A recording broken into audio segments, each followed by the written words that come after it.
Néné Diabaté est une artiste griotte bien établie dans le milieu, reconnue pour son talent et son expérience. Active depuis longtemps, elle fait partie de la même génération que Biguini Bakaga. Cependant, certains nouveaux fans de la musique griotte malienne ne la connaissent que depuis récemment. Son nom est devenu plus familier au grand public en 2020, lors du baptême grandiose de Bébé Bandiougou de Biguini Bakaga et Tonton Pal au Mali. Cet événement marquant a attiré l'attention sur Néné, suivi d'autres moments importants comme les Sandia ou le concert mémorable du 26 mars de Biguini et Palmer. Malgré cela, beaucoup de fans plus récents, peu familiers avec l'histoire de ce milieu, ignorent encore certains faits.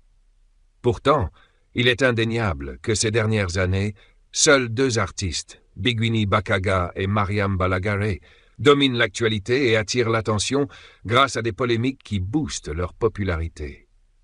Ces buzz, qu'ils soient intentionnels ou non, contribuent largement à leur notoriété. Récemment, une intervention de Néné Diabaté dans l'émission 9h pile d'ouverture média a suscité de vives réactions. Des extraits de cette émission circulent partout, générant discussions et débats. Vous voulez savoir pourquoi cette histoire fait en parler? Restez attentifs jusqu'à la fin. Lors de l'émission, Néné a abordé le sujet de sa tontine. Elle a expliqué avoir pris la décision de ne pas inclure deux jeunes griottes dans ce groupe. Pourquoi? Selon elle, ces deux personnes étaient en plein conflit à l'époque. Un conflit si intense qu'il aurait pu provoquer des tensions au sein de la tontine. Néné a précisé que sa décision visait à préserver l'harmonie et éviter toute situation problématique.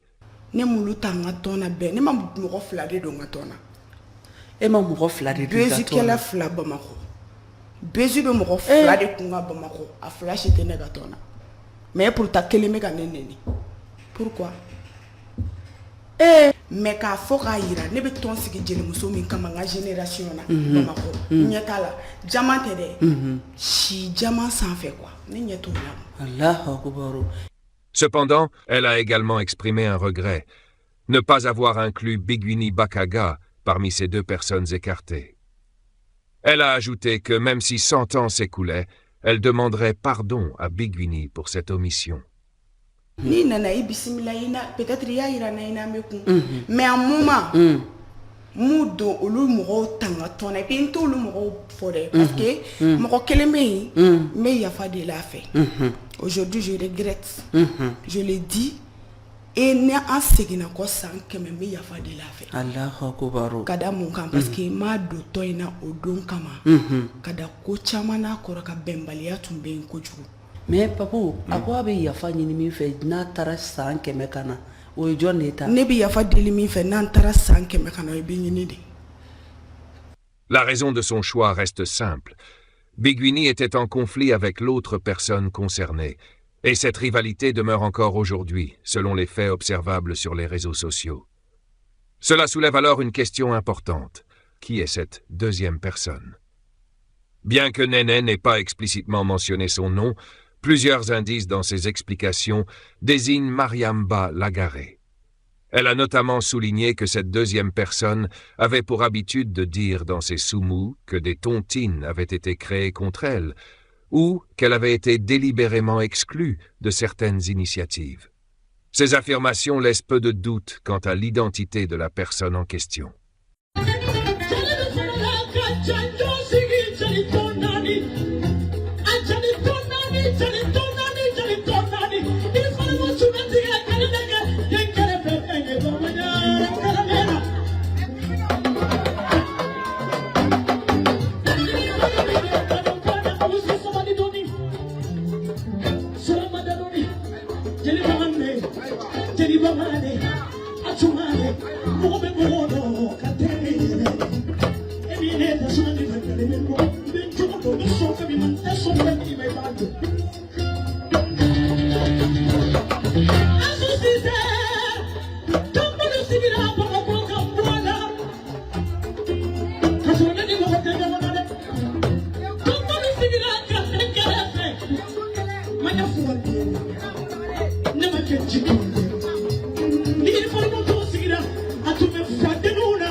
d'autant plus que c'est Mariam Balagaré qui dit cela assez souvent.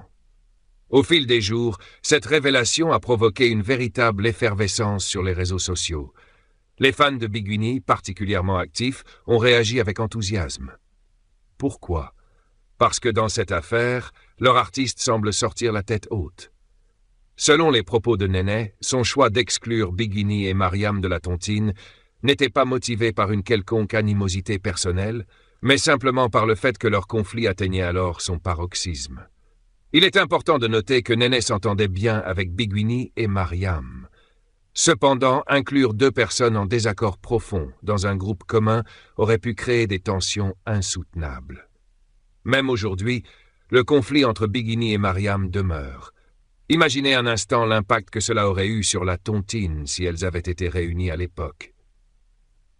En revanche, ce qui distingue Biguini dans cette situation et qui semble avoir touché Néné, c'est son attitude. Bien qu'elle n'ait pas été incluse, Biguini n'a jamais exprimé publiquement de reproches envers Néné, ni tenté de la dénigrer. En revanche, certaines vidéos de Soumou de Mariam Ba montrent qu'elle a souvent évoqué ce sujet, affirmant qu'elle avait été mise à l'écart ou que des tontines avaient été créées pour l'exclure et contre elle.